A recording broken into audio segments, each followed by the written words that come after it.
nên tụiគ្នាខ្ញុំបងសម្រាប់មិញហ្នឹងខ្ញុំក៏នឹកឃើញរឿងមួយដែលខ្ញុំពិតខ្ញុំចង់និយាយរឿងហ្នឹងតាំងពីយូរណាស់គ្នាក្នុងការព្យាបាលស្បែកមុខរបស់ខ្ញុំអ្នកគ្នាឃើញស្បែកមុខខ្ញុំឥឡូវហ្នឹងណាមិនមែនថាស្បែកមុខ smooth ស្អាតអីហ្មង100%តាំងពីដើមមកអត់ទេអ្នកគ្នាពុកម៉ាក់ខ្ញុំអ្នកដែលស្គាល់ខ្ញុំពីមុនហ្នឹងដឹងហើយថាមនុស្សខ្ញុំគឺមនុស្សមុខមុនកាលពេលដល់ចុងឆ្នាំ2019ដល់ឆ្នាំ2020ហ្នឹងគឺមុនអត់មុនឡើងសាហាវមែនតើស្រាប់ហើយខ្ញុំទៅព្យាបាលនៅកន្លែងអ្នកគ្នាខ្ញុំសូមបញ្ជាក់មិនមែនបានន័យថាកន្លែងគេហ្នឹងអត់ល្អអីពេទ្យគេល្បីហ្មងប៉ុន្តែខ្ញុំមិនដឹងថាពីបញ្ហាខ្លួនខ្ញុំផ្ទាល់ឬក៏មិនគឺខ្ញុំមើលមួយគាត់គឺមើលអត់ចូលមើលអត់ជាមើលអត់ត្រូវហ្មងប៉ុន្តែបើអ្នកផ្សេងនេះគេមើលគេថាល្អខ្ញុំខ្ញុំនឹងច្រើនគឺនេះក៏មិនគាត់ថាល្អថាអីចឹងប៉ុន្តែចំពោះខ្ញុំគឺខ្ញុំមើលអត់ជាហើយកន្លែងគាត់ប្រើផលិតផលហ្នឹងគឺបោះតែលេខ2តែផលដែលគាត់ប្រើហើយទៅម្ដងអ្នកនរគ្នាចាំ60ម៉ោងចាំគួយអេវអ្នកគ្នាស្រាប់នៅពេលដែលចុងឆ្នាំ2024 2025ខ្ញុំក៏សម្រេចចិត្តថាដូ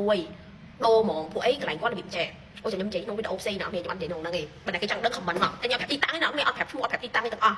ហើយក៏ខ្ញុំដូរនៅព្រោះថ្ងៃនេះពេលដែលខ្ញុំមើលហ្នឹងពេលថ្ងៃគឺមើលគឺល្អមែនតើអ្នកខ្ញុំចង់តែ recommend ឲ្យអ្នកដែលគាត់មានបញ្ហាស្បែកមុខក៏ដោយខ្ញុំ recommend កន្លែងហ្នឹងទៅមែនតើសេវាល្អសាហាវខ្ញុំមិនបានអី sponsor ពីគេបរិយាខ្ញុំថ្ងៃទៅហ្នឹងគឺខ្ញុំយកលុយខ្ញុំខ្លួនឯងទៅប៉ុន្តែកន្លែងគេគឺល្អមែនតើហ្មងអ្នកនរគ្នាហើយពេលឯកទេសគេគឺបែបហ្មងហាក់មានឲ្យយើងអង្គុយចាំអីរាប់ម៉ោងទេគឺអត់ទេ